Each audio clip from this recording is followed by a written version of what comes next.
Development council. ये क्या होता है हमारा ऑटो सेक्टर में जितना भी होता है गाड़ी गैरेज में वगैरह में हम लोग जाते हैं, उसका एक नाम भी दिया गया है ऑटोमोटिव। ऑटो से निकल गया ऑटोमोटिव। स्किल मतलब नॉलेज, टेक्निकल का डेवलप करना, किसी भी चीज को डेवलप करना, काउंसिल मतलब मॉनिटरिंग कर जाना, ठीक है। उसके बाद क्यूपी नेम है। क्यूपी नेम क्या है हमारा electrical vehicle service technician. QP का फुल फॉर्म क्या होता है क्वालिफिकेशन पैक, ठीक है। तो क्यूपी नेम का इलेक्ट्रिकल व्हीकल सर्विस टेक्नीशियन, यही है ना हमारा, याद रखिएगा। कोई पूछेगा पहले तो क्यूपी का पूछेगा, क्यूपी का फुल फॉर्म क्या होता है, क्या बना क्वालिफिकेशन पैक। उसके पहले कि क्यूपी नेम क्या है बोलते हैं हम लोग स्कूल कॉलेज में पढ़ते हैं तब सुने हैं ना सिलेबस। सिलेबस का नाम सुने हैं ना, उसको यहाँ सिलेबस नहीं बोला है। स्किल इंडिया में जब आइएगा ना ट्रेनिंग करने तो यहाँ बोला जाएगा क्यूपी बोला जाएगा। कोई बाहर का टीम आएगा आपसे क्या पूछेगा, आपका सिलेबस नहीं पूछेगा, आपसे बोलेगा कि क्यूपी क्या है। उसके बाद क्या है इलेक्ट्रिकल व्हीकल सर्विस टेक्नीशियन।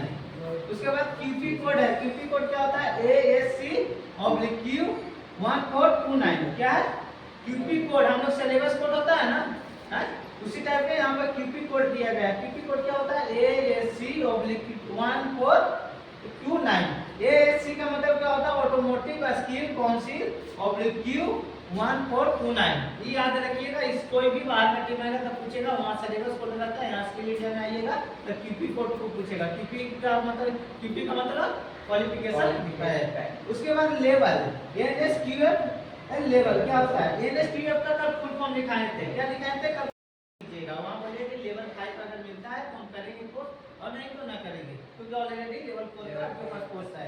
तो समझ में आ गया ना, पता हो गया ना। पहला क्या है ASDC automotive skill development council. दूसरा क्या है QP name electrical vehicle service technician. उसके बाद है क्यूपी कोड NSQ/Q 1429। उसके बाद क्या है हमारा NSQF level 4 national skill qualification framework, ठीक है ना। क्वालिफिकेशन क्या चाहिए फ्रेमवर्क। सेक्टर क्या है ऑटोमोटिव। ऑटोमोटिव का मतलब क्या जहाँ से गाड़ी का मैन्युफैक्चरिंग होता है, गाड़ी बनता है, सर्विस दिया जाता है, वो हमें सेक्टर बोलते हैं, यही है ना सेक्टर। उसके बाद क्या है सब सेक्टर। सब सेक्टर क्या होता है बड़ी बड़ी कंपनियां जो सेक्टर है उसकी छोटा छोटा सर्विस सेंटर कहीं देते हैं, उसे हम सब सेक्टर बोलते हैं। तो वहाँ क्या होता है ऑटोमोटिव व्हीकल सर्विस का, कि वहाँ पर हम अगर मान लीजिए अगर बंगलौर में हमारा सेक्टर है, मैन्युफैक्चरिंग हो रहा है गाड़ी के, तो वहीं तो रिपेयरिंग कराने ना जाएंगे गाड़ी खरीदेंगे तो उस सब सेक्टर में जाएंगे। सब सेक्टर मतलब लोकल विलेज में टाउन में दे देता है छोटा छोटा एजेंसी टाइप का, वहाँ पर सर्विस कराते रहिए, वो हमारा सब सेक्टर हो गया, ठीक है। उसके बाद ऑक्यूपेशन व्यवसाय मतलब पेशा। मेरा पेशा क्या है टेक्निकल सर्विस रिपेयर। क्या हुआ टेक्निकल अगर कहीं फॉल्ट हो गया गाड़ी में या कुछ करना है तो उसका हमारा काम क्या है उसका रिपेयर करना, उसका बनाना हमारा काम है, यही है ना इसके चीज को। उसके बाद नाउ से क्या नाउ नेशनल ऑक्यूपेशनल स्टैंडर्ड क्या होता है, हम लोग क्या होता है ना क्यूपी नेम प्रॉपर है। क्यूपी नेम क्या पढ़े इलेक्ट्रिकल व्हीकल सर्विस टेक्नीशियन, ये पढ़े ना क्यूपी। तब क्यूपी में का मतलब क्या होता है एक सिलेबस, उसी टाइप से क्या सिलेबस का अंदर चैप्टर होता है ना। अब वहाँ क्या 10th में पढ़ते थे तब क्या बोलते थे सिलेबस बोलते थे, कितना सिलेबस पढ़ना है। अब हमारे यहाँ तो क्या बोलेंगे कि 9 पढ़ना है, कितना चैप्टर पढ़ना है। अब एक सिलेबस दिया उसके अंदर चैप्टर दिया होगा, उसी चैप्टर को हम लोग यहाँ पे नाउस बोलते हैं, नेशनल ऑक्यूपेशनल स्टैंडर्ड बोलते हैं, नाउस बोलते हैं। तो क्या है नेशनल हमें चैप्टर कितना पढ़ना वो बताएंगे, जस्ट आपको लिखाने वाले हैं।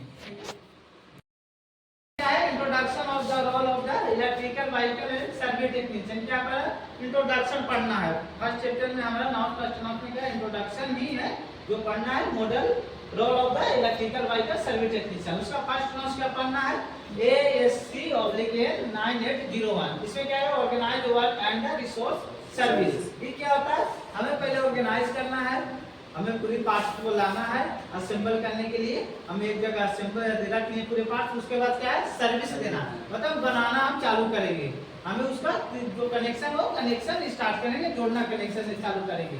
उसी का क्या करें organise work and the resource service, मतलब कि हमें चीज को ऑर्गेनाइज करना है। जैसे कि हम लोग शादी वगैरह में हमारे यहाँ आते हैं तो सब चीज जितना होता है जनरेटर सामान तो क्या ऑर्गेनाइज ही करते हैं ना, हम लोग पहले लाता है उसके बाद तो असेंबल करता है ना, कहाँ सेट करना है, पंडाल कहाँ बनाना है, एक क्या बोलते हैं जनरेटर समियाना कहाँ रखना है, सब करते हैं ना ऑर्गेनाइज। Yes, sir. उसी टाइप से कि हमारे उस स्कूटी में बल्ब कहाँ लगेगा, गियर भी तो क्लच प्लेट कहाँ लगेगा, गियर बॉक्स कहाँ रहेगा, ये सब होती है ना। तो वही चीजें organise work and resource service देना। इसका कोड क्या होता है, AAC। AAC का मतलब क्या होता है, ऑटोमोटिव स्कीम काउंसिल ऑब्लिकेट 9801। यही फर्स्ट नोट्स पढ़ना है। अगर कोई आपसे क्वेश्चन करेगा कि फर्स्ट नोट्स में क्या पढ़ना है, तो डायरेक्ट क्या पढ़ना है, organise work and resource service. तो फर्स्ट नोट्स का कोड क्या होता है, तो AAC ऑब्लिकेट 9801। AAC ऑब्लिकेट 9801, ठीक है।